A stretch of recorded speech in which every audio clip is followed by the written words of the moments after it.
Hello YouTube. I am going to do a video today on what I like to call high-level traps. What a high-level trap is a trap that you would use against a stronger player. It wouldn't be a trap in the first 5 or 6 moves. It would probably be a trap a little bit deeper in the theoretical preparation. And these are some traps that I have used successfully many times to beat players that are quite strong. So the first couple of high-level traps that I'm going to show you are some high-level traps in the Benoni. So these are some traps for black, and they're specifically in the same-ish variation. All of the high-level traps that I'm going to show you are going to be in very specific pieces of preparation, because these are high-level traps. They're not basic traps, they're high-level. So let's get right to it. So d4, knight f6, c4. And of course you can play the Benoni with immediate c5. I usually transpose with the Benoni via the King's Indian. So g6, knight c3, bishop g7, e4. I'm a big fan of castles. I like to give them the opportunity to play e5, but of course you can also play d6, f3, castles, and then main line is bishop e3, c5. Of course d takes c5 is also a line, but we're going to go into the Benoni, d5, e6, and then queen d2, e takes d5, c takes d5. Okay, so this is the same-ish variation, and then it's turned into an f3 Benoni, and it's black's move here, and there are several lines here. You can play rook e8, you can play a6, or of course you can play knight a6. So the high-level trap I'm going to show you is in the knight a6 line. So knight a6, knight on g to e2, knight c7, knight c1, a6, a4 to prevent b5. And this is actually a really sophisticated trap, because typically people that play in this fashion, what they're trying to do is they're trying to play on the queen side. But you've played knight a6 to c7, so you've also made your commitment to playing on the queen side as well. And they are trying to play on the queen side as well. So what you do is you set them up for a little shot here. After rook b8,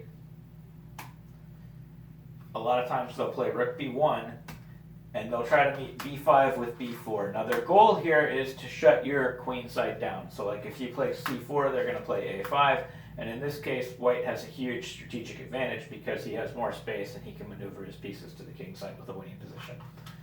But this is part of the trap. You actually wanted them to play b4, because there is a tactical trick here. You can play b captures a4, and then you're threatening to win the b4 pawn. So the only move is b captures c5, and then you can win the game with knight f captures d5, which is a cute trap against the knight and against the rook. The knight is hanging, but so is the rook. So like if rook takes b8, you could play bishop takes c3, winning the queen. So that's a problem. If something takes on d5, like if pawn takes d5, you have bishop takes c3, and then the rook on b1 is hanging. So in all these cases, white will be losing material, and white will be losing the game. And so knight f takes d5. Okay, so there's actually one more sophisticated trap that white can fall for, because of course the immediate b4, as we can now see, is a mistake. So white has to play a little bit more carefully. White has to play a captures b5 first, and now you have less space, so you'd like to get rid of your pieces, so knight takes b5 is the correct move. And now white has to be very careful for the second time in a row. He has to be very careful as to which piece he recaptures with, whether he recaptures with the bishop or the knight. And then here comes our second high-level trap. If he takes with the knight, he's actually leaving himself open to a cute tactic in a minute. Not right away, because we have to take our knight back. But now after b4, we have a very similar problem. There's another high-level trap that white has just missed, and that begins with knight takes e4 immediately. Knight takes e4, f takes e4, queen to h4 check,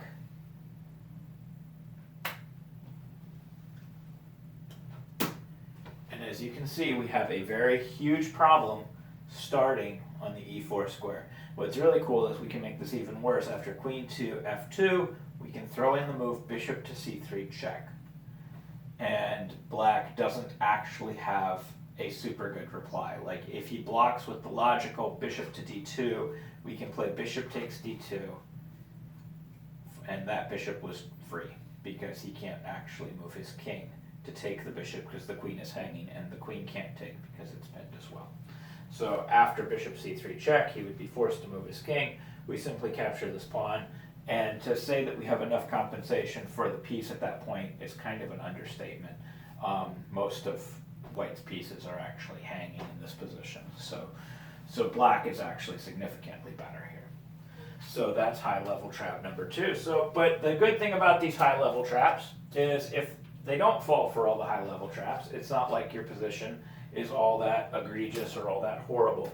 After the correct move